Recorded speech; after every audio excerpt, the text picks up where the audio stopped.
കൊല്ലം തീരത്തടിഞ്ഞ കണ്ടെയ്നറുകൾ road മാർഗവും കടൽ തീരത്തെ പോളിത്തലൈൻ ഗ്രാന്യൂളുകളും നീക്കി തുടങ്ങി.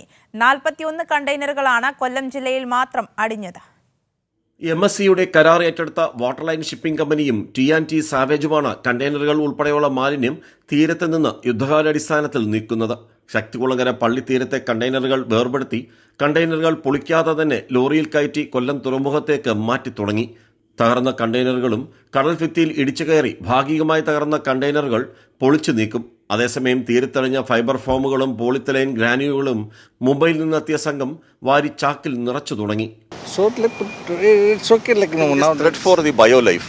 Biolife it is, but that is why we are cleaning. We can't fight nature, so nature has done this. So we have to fight against the nature. We are here for the protect the nature. Absolutely, we are here to.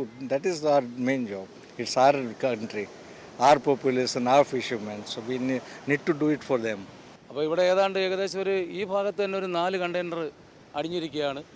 അതിൽ ഒരെണ്ണം ഈ മണ്ണിനടി പോയിരിക്കുക.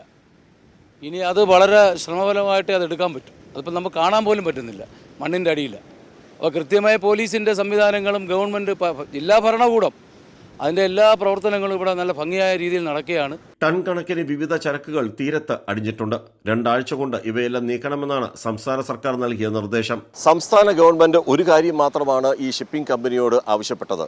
ഈ തീരത്തടിഞ്ഞിരിക്കുന്ന മുഴുവനും മാലിന്യങ്ങൾ നീക്കം ചെയ്യുക, അത് എത്രയും പെട്ടെന്ന് നീക്കം ചെയ്യുക, തീരത്തുള്ളവരുടെ ആശങ്ക അകറ്റുക. ക്യാമറാമാൻ അയ്യപ്പദേവിനൊപ്പം രാജ്കുമാർ.